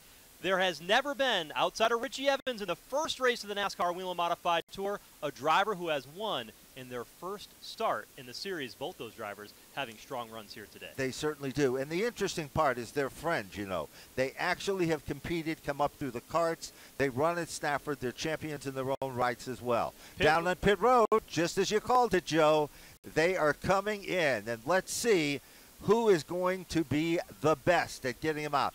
There is a look at the Baldwin machine jacking up the back of the car. There's a look at the Ronnie Silk number 16 car. And the car that you see to the left of your screen is the Goodale car. Then there is the Austin Beers car that was running in the 3rd position. Changing right side rubber. And who's going to make it out first, Joe? And one of the cars is going to win the race off pit road. It's going to be the 58 car of Eric Goodale. He gets off pit road first. Very efficient pit stop for him. And he will now be at the head of the class here in Richmond. So how about that work? Eric Goodale gets the win off pit road. We talked so much about the strength of what is a NASCAR Cup Series-led former Daytona 500 champion crew in Tommy Baldwin, but these are the guys next door, your neighbors down on Long Island in this 58, and they are the drivers that will restart here in Richmond when we come back for the finish of the Virginia is for Racing Lovers 150. We will reset the starting lineup for the restart. When we come back, we'll have more for the Whelen Modified Tour from Richmond in a moment. Back here at the Richmond Raceway, after a round of pit stops, Eric Goodale now out in front. He'll line up alongside J.B. Fortin to the outside of the front row. Ronnie Silk and Doug Kobe in row number 2. And Austin Beers, who has led quite a few laps here today, will restart in 5th. 44 laps to go when the green flag flies, and the Virginia is for Racing Lovers 150. We're back underway in Richmond. We are back underway, and what a scramble initially, but it's Goodale that is the man who sets the pace, the GAF roofing machine, but a side-by-side battle for second. Here comes Ronnie Silk, the 16 car. All of a sudden, the inside lane is starting to open up, and Austin Beers is trying to follow Silk to the front of the class. On prior starts, the outside lane had the advantage, but today in this late race restart, it's Eric Goodale to the bottom that jumps out to the race lead for the first time here today. Ronnie Silk in second. We should reset a couple of drivers that were inside the top 10 when the caution came out. Corey DiMatteo came on pit road 6th. He went out 17th, and he's deep in the pack. Here's Austin Beers now up to second. He's challenging now for the top spot in turn 1. He makes the nice move to the inside as he rumbles to the bottom of the racetrack, sets the car, stands on the gas, and Eric Beers' son, Austin Beers, once again takes back position number 1. Goodale is still nipping at the back bumper. Doug Colby is still right there in the tire tracks in the 3rd position. Austin Beers out in front. The Virginia is for Racing Lovers 150 here at Richmond Raceway. Can he hold on for the final 41 laps? A lot of racing left to go, and they're bearing down on him in turn 3. Doug Kobe drives down to the bottom of Eric Goodale, slides him up the racetrack. Goodale back to 3rd, and Doug Kobe now on the hunt, focused on Austin Beers. It is Kobe now in second. Now here comes the bid for the 3rd position, making it look easy. Silk makes the move. Here's the crossover. Goodale tries to come back out and pick up the spot, but Silk will shake him off. Behind him is Patrick Emmerling, setting in the 5th spot. Justin Bonsignor up to position number 6. and then it's J.B. Fortin back in 7th. Here's Emmerling. He's been aggressive on the entrance of turn number 1. He'll drive down to the inside of Eric Goodale. After that tire change, Goodale's car does not have the speed that he had prior to the pit stop. He's backpedaling here after the restart. Up front, Austin Beers looks in the rearview mirror. Doug Kobe is there as they come off turn 4. Back to the stripe they come. Beers is still in command, setting a blistering pace at the point. But Kobe is getting closer, reeling him in. The margin is getting quicker and quicker between the first and second place car. Stokes still setting in 3rd. Patrick Emmerling still in the 4th position. And it is Eric Goodale who drops back to position number 5. The race leaders down into turn 1. Kobe following in the tire tracks of Austin Beers. They run the bottom lane through turns 1 and 2. Beers with a slight advantage to the back straightaway. The rest of the field like a conga line. Single file formation, but not for long. Here comes Kobe again, working his magic behind the leader, Austin Beers. Beers, who has been so impressive for a youngster. He's driving more like a veteran each and every circuit. Let's look a little further back in the field, and there is the Ebersol machine, car number 5. That's the battle for the 8th and the 9th position.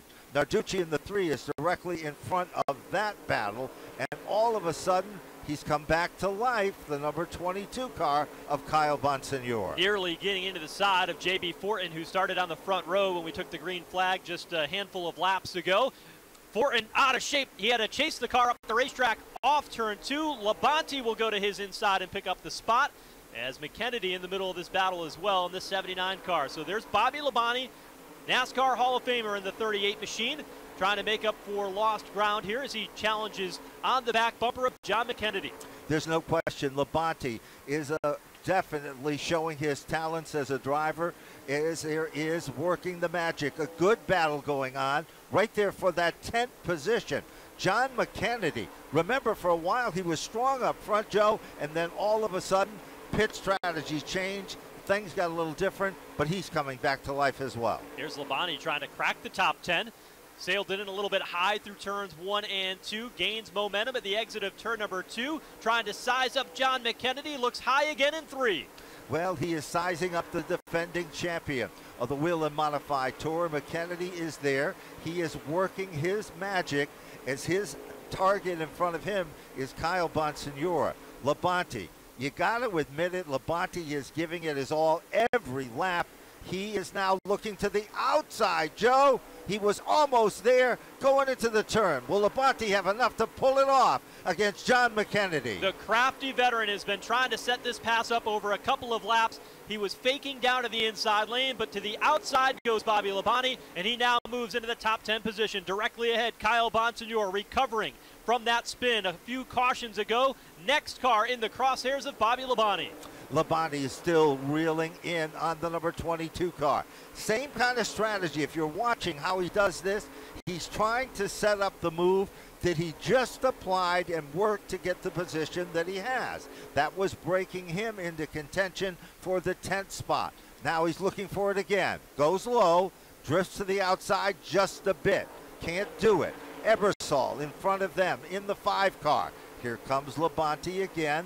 This time, now we see Kyle Bonsignore make the move underneath Ebersol. Labonte not close enough to be able to capitalize on that. Ebersol will cut to the inside off turn number 2 and see if he can get back underneath Kyle Bonsignore. It's not going to happen, though. Here's Labonte again, looking to the outside groove of turns 3 and 4. Labonte is there on the upper lane. Ebersol is on the bottom. They come off the turn. Give position number 9 to the number. Oh, trouble now. We've got to spin. Tyler Ripkema goes spinning off turn number 2, and the caution flag is back out for the 6th time here today in Richmond. And Tyler Ripkema, a solo spin, no contact, and he's able to get that car rolling once again here in Richmond. The NASCAR Whelen Modified Tour, the finish coming up next from Richmond Raceway. There is your race leader, Austin Beers, and prior to this caution coming out, had extended a 0.3 of a second advantage over Doug Kobe. Here's a look at what happened to the 32 of Tyler Ripkema. He was running inside the top 10 underneath Eric Goodale, and his car just stepped out and spun around. He was running in the 8th position at the time when Tyler Ripkema spun on his own, so a late spin will take away a probable top 10 for Tyler Ripkema here today. Well, he has enough time to perhaps get back into the top 10. We look down, and Bobby Labonte has moved into the 9th position. Kyle Bonsignore, of course, he's been running with him. They've been dicing back and forth, and now you can see that Labonte is 9th. Ebersol is in the 10th position, and in the 11th position is John McKennedy, the defending champion of the NASCAR Whelen Modified Tour. We are looking back through the field, and we're trying to pick up where the number 60 is of Matt Hirschman. Joe, he's in the 16th position. But there's the guy who is a mover and a shaker in this event. Bobby Labonte has been fun to watch. Right now he's in the 9th position in that 30. There's a 60 of Matt Hirschman. Remember, he pitted early in the race. We'll get back to Bobby Labonte here in a minute. The 60 of Matt Hirschman, 16th, could not quite get that pit sequence. They had to go off strategy to make up for lost ground. This team making their first start in the Whelen Modified Tour. It's not been the smoothest of weekend for them, but Matt Hirschman always finds a way to make it work. And, you know, he's not all that far outside the top 10. How much race car he has left, well, that'll be left to be seen as we get towards the finish, the final 26 laps of this one. But Matt Hirschman has been fighting and digging all weekend long, trying to salvage a good finish. Bobby Labonte, we saw him work in the outside lane. Nobody else in the field has been doing that, but you can see the crafty veteran who finds the most in his race car, changes his line, sets a driver up, and then executes 2 or 3 laps later to make a pass. It's a mind game, and that's exactly what he's doing. He looked to the inside, worked his strategy, and then he would shift back up to the outside of the racetrack. Finally, he pulled it off. We were talking about Matt Hirschman. He is back down on pit road. It looks like they're making a tire pressure adjustment. John McKennedy, defending series champion, is down on pit road with the number 79 car, and it looks like they're putting a rounded wedge in the right front of that car. Fortin is back out as well, but John McKennedy, this is going to hurt him a little bit, Joe, as he's down off the jack and heading back out now. So John McKennedy put a right rear tire on his race car. There's 17 cars that were shown on the lead lap when the caution flag came out, so it'll be 18 with the free pass when we go back into the green flag. John McKennedy is used to racing in divisions that you can only change one tire on the race car. And which tire do you change? Always the same. Always the right rear. So interesting strategy for John McKennedy to put that right rear tire on. We saw how important tires were early. Is that enough for him to crack the top 10 here with only 23 laps to go when they get the green flag here at the end of today's race? So it looks like 24 to go, and you look at the field, and again, take a look at that front row, and you have to give credit where credit is due. And young Austin Beers, he has definitely driven the race of his career. And to the outside of him is the Doug Colby, number 7, the Tommy Baldwin race car, a huge factor. Patrick Emmerling, we talked about that at the start of this event. Patrick Emmerling really has more laps today on this racetrack than anyone in this field. 250 laps in the NASCAR Xfinity Series right before this. Now, 150 laps in the Virginia is for Racing Lovers 150. 23 laps to go when they get the green flag here at the Richmond Raceway.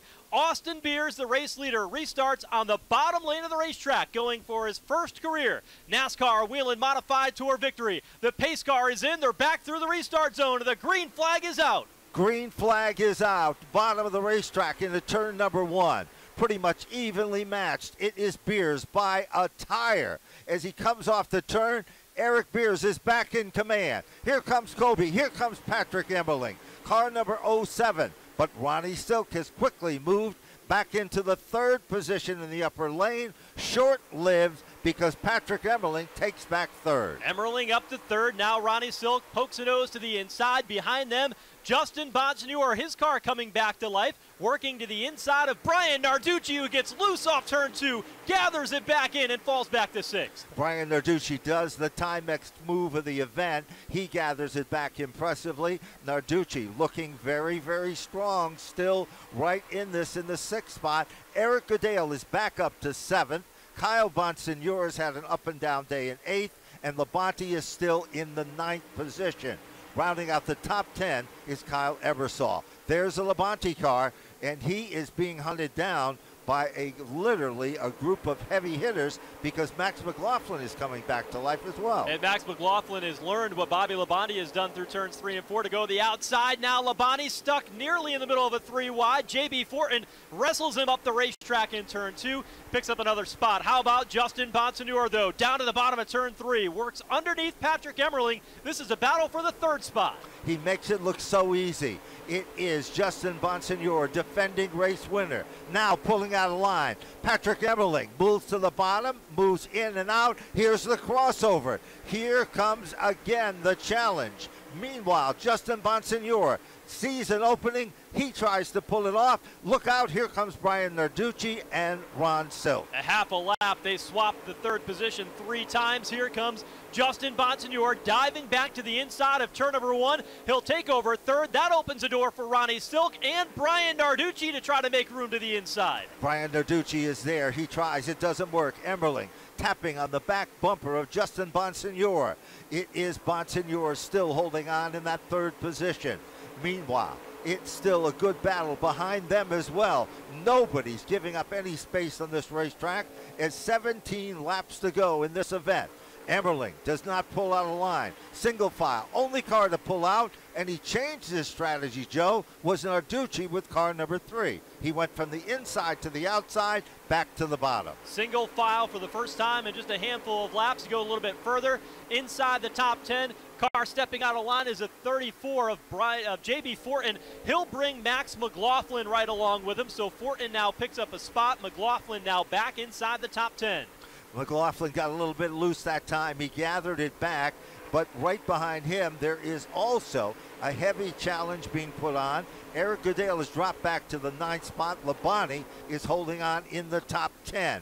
Fortin trying everything. Narducci losing some valuable ground on the racetrack. He's stuck on the inside lane. Narducci now up to the high side of the racetrack as McLaughlin gets through. We talked about that right rear tire that John McKennedy came down pit road and got. He has been able to pick up a couple of spots up to 14th. He's just at the top of your screen now as we watch Max McLaughlin drive the outside lane. And boy, J.B. Fortin in the second half of this race, this last run to the checkers, is so strong. He protects the bottom, tries to pinch off Max McLaughlin in turn 3. They nearly came together, and McLaughlin had to roll out of the throttle. And while all that has been happening, it is Emmerling who is still all over the back bumper of Justin Bonsignore. Remember, Bonsignore defending race winner, so he is hungry. Here comes Fortin now, working his magic also to the inside, looking racy. Here comes J.B. Fortin. He has got a car on rails this late in the event with 12 laps to go. Now, Justin Bonsignore is on the move. Remember, he took the win 11 laps from the finish a year ago. Now, 12 laps to go. He moves into second underneath Doug Coby. He ran him down, and he went by him as if he was standing still. Emmerling comes on through. Here comes J.B. Fortin and Max McLaughlin as a 7 New Yorker Coby begins to fade with 11 to go. There's no question about it. Max McLaughlin, I think, has passed more cars than anyone else in the field. He was up front, went to the back, started in the back. Meanwhile, Fortin is still there. Coby's car slips back just a bit. Doug Coby drops back into a battle in the 4th position there as well. Out front, Austin Beers holds a 2.1 second advantage. We watch the battle here between Ronnie Silk and Doug Coby. This is the battle for the 7th spot. Silk underneath, looking to bring Bobby Labonte along with him as Coby now fading terribly here in the late going in Richmond, falling to the bottom half of the top 10. Narducci is there, Eric Goodale is there, but something amiss with the 7 New York of Doug Coby. Up front, Austin Beers, his 22nd career start, and a 2.3 second advantage over a quickly coming Justin Bonsignore, who runs second. And while that has been happening, Max McLaughlin has quickly moved into the 4th position. J.B. Fortin is now setting back in the 5th spot. Emmerling is right there in that pack of cars as well, but it's Beers still in command. Meanwhile, Max McLaughlin still cutting and threading his way through this field. His next target becomes Justin Bonsignore. Just a few laps ago, he was looking like a shoo-in.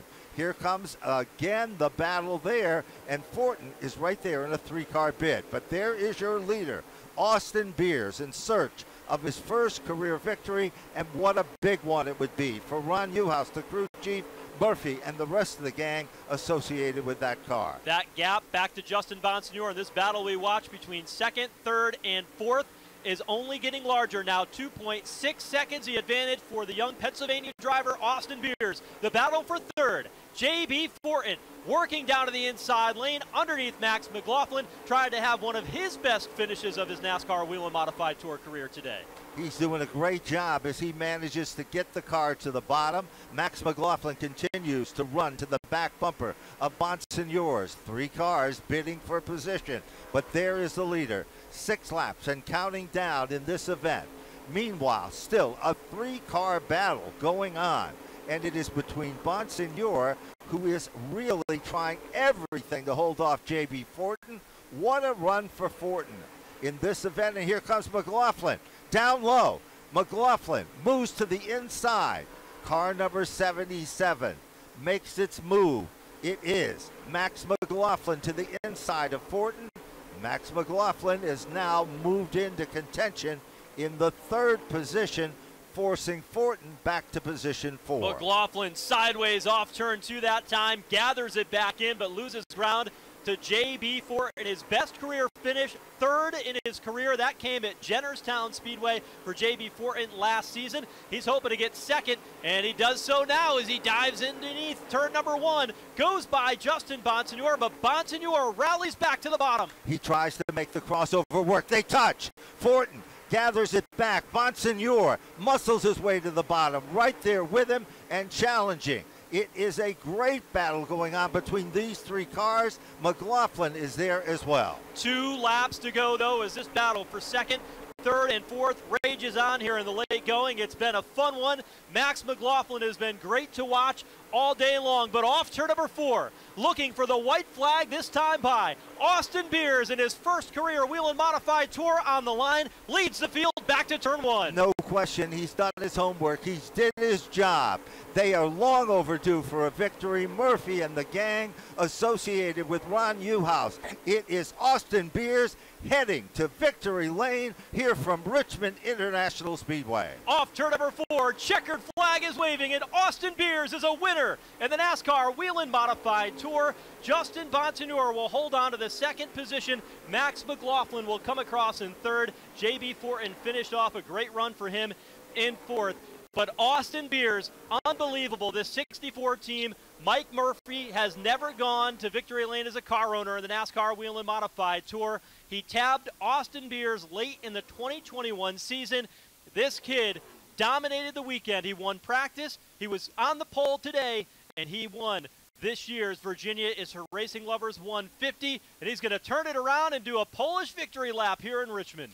An amazing job by this team. Ronnie Newhouse, Sly Zabin has been involved. This team, well, just down the road from the London Waterford Speed Bowl, it operates from, and Mike Murphy, the Flying Irishman, the owner of the automobile. They call it the A-Team. You can see it on the back of the race car as well. And here he is about ready to get out of the race car, and what a day this is. 3 generations of the Beers family have competed. The grandfather, a legendary driver, the father, Eric, and now Austin Beers. There he is, ladies and gentlemen, out of the car, on top of the roof. He is our winner here from Richmond. What a moment for this young man. Came in with all kinds of confidence at the start of the season. You know, last year he had good runs, but the confidence that he carried here today showed his poise, and I think all the expectations that folks in the industry had around what he could do. So successful on the short tracks, Evergreen Speedway out in western Pennsylvania, but today Austin Beers shown he was a contender, beat some of the best, the champions of Doug Coby and Justin Bonsignore, to earn on the biggest stage here at Richmond Raceway. He certainly has, and like we said, so deserving. This crew has worked so hard over the years. They've had so many good people, and they just never had any luck. Today, all of that luck has changed, and car number 64 will probably head to the winner's circle. Big surprise story in this event, I think, is who finished 2nd, 3rd, and 4th. Yeah, looking at the scoring It is J.B. Fortin who, according to our scoring, came home in second. And, boy, he and Max McLaughlin, they were having a lot of fun out on the racetrack, and you can see that intensity build. I don't think J.B. Fortin has a lot of people happy with him. He got into the 77 of Max McLaughlin, getting down towards pit road. Justin Bonsignor gave him the right hip coming down onto pit road. I'm sure they're all going to have some conversations after this one, but it certainly was entertaining for J.B. Fortin to get his career best finish. What about Gary Putnam's race car, the Curb Records machine? Max McLaughlin, he passed more cars than anybody else in the field. And just as we talked about it, it appears that, well, some tempers are high. Boy, all three of them in there. Max McLaughlin is in there. J.B. Fortin, Justin Bonsignor. Those two drivers came from the Riverhead Raceway on Long Island. They know each other well. You see J.B. Fortin having a conversation. He walks away. Bonsignor, McLaughlin in the middle of this, and boy, they are heated. You can see that intensity and that heat on the racetrack as we watched it from here, but you know, that's short track racing. It is. That's short track racing. And it's not just short track racing. It's what modified racing is all about, Joe. That's what we're used to seeing, and that's exactly what we just witnessed. There's the crew congratulating their team and their car.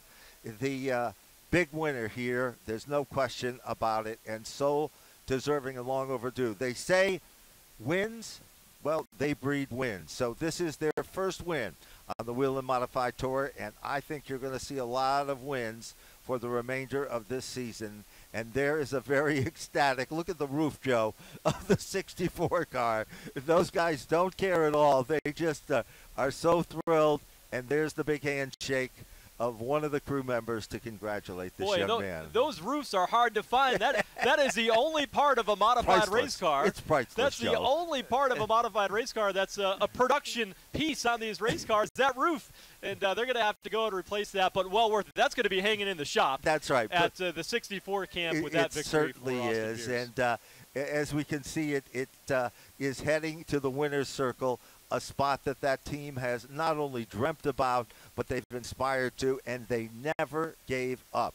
If you remember several years back, Ronnie Uhouse drove the car, had a lot of success with it. He was involved in a very serious accident at New Hampshire, took over the reins as a crew chief.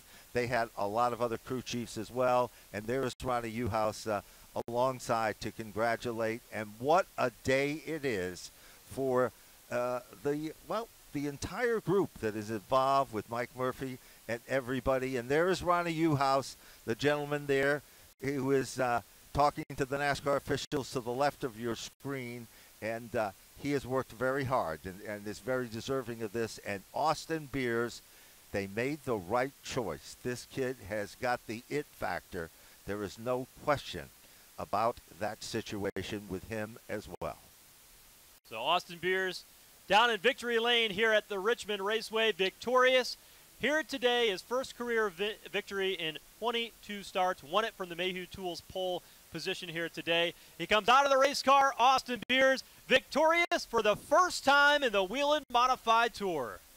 And there he is, ecstatic and happy for securing this amazing victory. And it's a day that he will always remember, and so won't all of us, because it was a great race. He was smart. You know, early in the race, we talked about the strength of the outside lane, and he took advantage of that. But as the racetrack changed, as the sun began to set here in Richmond, the temperature changed, the rubber got on the racetrack, the bottom lane was more advantageous. That team made the adjustment over those past two restarts, and that helped them get to victory lane. It probably didn't hurt them any that they were having a dogfight for second, third, and fourth. That discussion continues on pit road while the celebration here in victory lane for Austin Beers and his entire team. So much to break down in this race. I mean, the aggressiveness. I mean, that battle for second, third, and fourth was aggressive. Unbelievable. But it wasn't where they were really throwing the elbow. They weren't hip-checking each other. No, not at all. It was clean. It was aggressive. But, boy, there are some drivers that are hot after that battle. They sure are. And amazingly enough, J.B. Fortin turned in what we would refer to as one of his best runs on this speedway. Max McLaughlin passed more cars than anybody else. Justin Bonsignor, defending race winner. Patrick Emmerling, he ran in the top 5 throughout the entire event. We're all well aware about that. And what about Bobby Labonte? If anyone doubted Labonte isn't a modified guy, they didn't watch this race, because he really proved himself well to finish among the top 6 positions. Ronnie Silk back in 7th. Brian Narducci, first outing, great job. Eric Goodale will round out the top 10. Good run for Bobby Labonte in that 6 car, man. He was so much fun to watch. There's his dad, Eric Beers. Austin Beers getting congratulations. Yes, There's a moment. by his dad. There's a moment. Eric drove my race car for 2 seasons. It was a great driver, real professional. And there's all those guys that have worked so hard. There's Sly Zabin, the one without the hat on. He was involved in Flamingo. They're congratulating. And we're looking for the car owner as well. There's Mr. Marcotte. He's been with Ronnie Uhouse for years, the elderly gentleman on the left-hand side. And there's the big hug and kiss from Mom there as well for a job well done. And Ryan Stone also coming over to congratulate our winner. And boy, does this team deserve the success that they've had. Yeah, what a day here for this team. I mean, he came out strong. Ryan Stone, that's the crew chief there for Justin Bonsignor, congratulating Austin Beers on his first ever victory. There is Mike Murphy, the car owner, coming in to offer congratulations to his driver. And Mike Murphy, he's an awesome guy. He's invested in the Whelen Modified Tour from Ireland. Never misses a race. He's the greatest guy you could ever talk to. You can tell he's out of breath. He's all ecstatic and pumped up. And then Ronnie Uhouse, it is really what we would have to call a Cinderella story. There's no question about it. And a great one. You know, this event was called Virginia is for Lovers 150. And I'm going to tell you something. Austin Beers is a believer and a lover in the 150 here at Richmond. Absolutely the victor here today in Richmond. Let's take a look at the final rundown. Austin Beers with that first career victory. J.B. Fortin gets a career best in 2nd today. Max McLaughlin 3rd. Justin Bonsignor and Patrick Emmerling rounding out the top 5. NASCAR Hall of Famer and former Cup Series champion Bobby Labonte 6th. Ronnie Silk 7th. Brian Narducci in his debut finishes 8th. John McKennedy rallied back to 9th. And Eric Goodale was 10th. And rounding out the 11th position is Kyle Bonsignor. Kyle Ebersol will finish in 12th. Doug Colby, who ran up front most of the day, finishes 13th. And Dave Zapienza will finish in the 14th position. Rounding out the top 15th, he started scratch. Not bad. Justin Brown to finish in the 15th spot. That's how the top 15 went here from Richmond Raceway. An outstanding race. There's going to be plenty to talk about after this one, but we do hope that you join us the next time the NASCAR Whelen Modified Tour is in action is on Saturday, May 6th. It's one of the JDV production events for the start of the Whelen Granite State Cup, and it takes place up at the Monadnock Speedway in Winchester, New Hampshire, and that is always a thrilling event. It is the best stop, and if you know anything about JVP Productions, is they put it all together and make it interesting and perhaps a little unique. Head to the high banks of Monadnock. We'll be there. It's going to be a fun one. We can't miss it. We can't wait. Early May. We hope to see you there. It was a great day here in Richmond. We thank you for joining us as Austin Beers collects his very first NASCAR Whelen Modified Tour victory. Until Monadnock, take care. We'll see you then on Flow Racing.